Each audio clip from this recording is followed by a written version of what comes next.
It's good. Here we are. Grateful. Hang tight, sir. He was waiting to get the key to open the car. Okay. I'm grateful to y'all, all the people who prayed, and all the people who texted, all the people who had prayer vigils, all the people who were concerned and sent love. Somebody understood what I was going through. Well, after sitting there and having this long discourse with him, I finally look at my watch and I'm like, oh my goodness, I got to go. I got to get this car back to my mother. She's going to kill me. So I said to Bishop, I got to get up. Dallas Bishop T.D. Jakes has finally broken his silence about the circulating reports of his attendance at Diddy's legendary parties.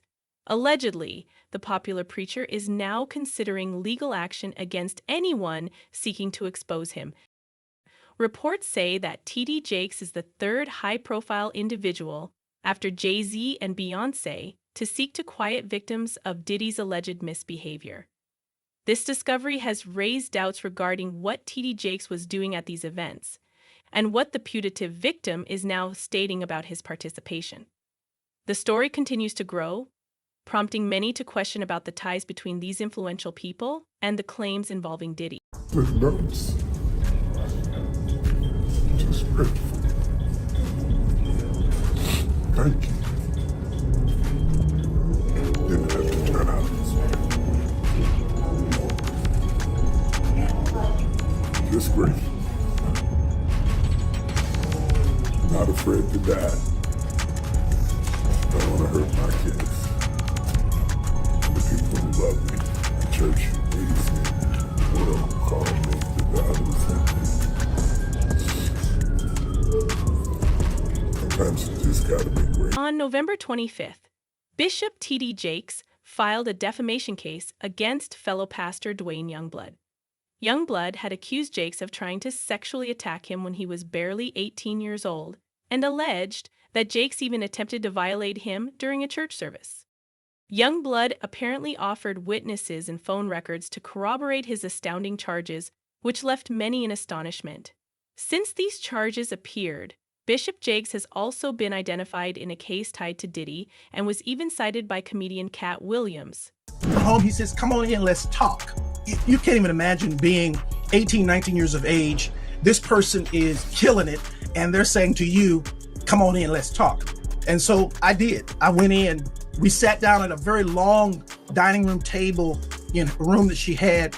And for 2 hours, it was unbelievable.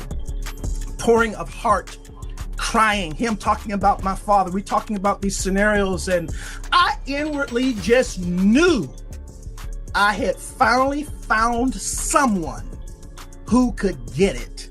Someone who understood. I'm sitting at this table, and for the first time talking to any man, I got tears coming down my face because somebody gets me. And I got up from the table. He got up from the table. He walked around toward the way I had to exit quicker than I got over there.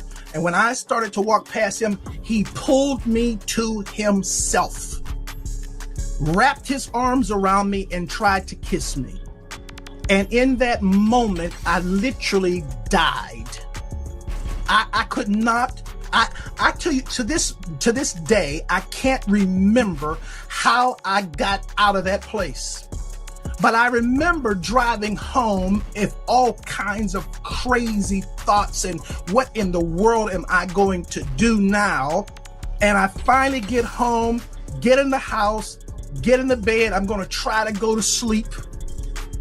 And I get to sleep and get up in the morning. And in the morning, I step into our bathroom and my home phone rings.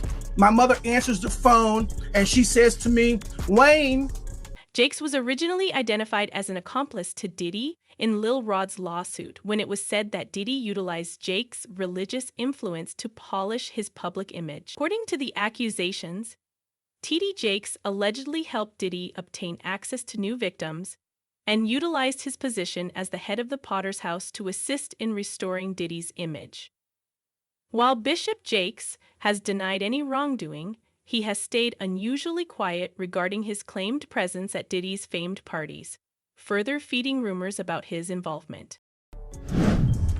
World-renowned Dallas pastor T.D. Jakes is named in a federal lawsuit against musician Sean Diddy Combs. It's filed by a producer that worked with Combs. It discusses how the singer planned to leverage his relationship with the bishop to soften the impact on his public image of Casey Ventura's lawsuit. Ventura, a former girlfriend of Combs, filed a complaint in November. Meanwhile, Combs' lawyer is blasting the searches at two of the hip-hop mogul's houses. Meanwhile, Combs' lawyer is criticizing the raids at two of the hip-hop mogul's homes in a federal sex trafficking investigation. He called them an unprecedented ambush. It comes as we're getting a new look inside Combs' L.A. house after the search by federal agents. Carter Evans has details about what the feds have uncovered so far. Guns, cell phones, and other electronics are among the items taken from the homes of music mogul Sean Diddy Combs. Interestingly, multiple witnesses have allegedly claimed to have seen Bishop T.D. Jakes at Diddy's famed all-white parties and other contentious events. One of these witnesses, Gandil, purportedly acknowledged recognizing Jakes at these parties and voiced astonishment over why a famous religious leader would interact with someone like Diddy. Gandil has previously suggested to pastors being tied to Diddy's clique. People know how certain people act after one drink, two drinks. And if those girls was drinking out those bottles that he said Diddy laced, and he could show on camera, and he could show that some people had passed out, or some people were acting a certain way after they had those drinks, he won his case on that one. When you was around Diddy, was he doing drugs, like party drugs, like ecstasy and stuff like that? Diddy wasn't the dude he is today when I was around him. You understand? He had started. According to Deal, Diddy originally refrained from smoking cannabis, taking cocaine, or ingesting other narcotics, but he would make these drugs accessible for others, including some of his girlfriends who loved them. Deal said that Diddy started experimenting with and ultimately got addicted on narcotics following Deal's departure, signifying a change in his lifestyle and conduct. That's why T.D. Jakes was there, to attempt to repair his image. Ain't no money like church money. Diddy, who has developed a billion-dollar commercial empire, is known to emphasize his public image above everything else. As part of his attempts to preserve a positive image, he allegedly contributed millions of dollars to Pastor T.D. Jakes' megachurch. In exchange, Jakes reportedly played a crucial part in improving Diddy's public profile. However, after being listed in the case against Diddy, Jakes has endured great stress, even allegedly coming near to having a heart attack while on stage. Sources close to Jakes claim that he is very anxious about becoming caught in a legal crisis tied to Diddy and is trying to protect any bad information from coming to light. After he got hooked on those painkillers, he started drinking more, because he wouldn't even drink hard liquor.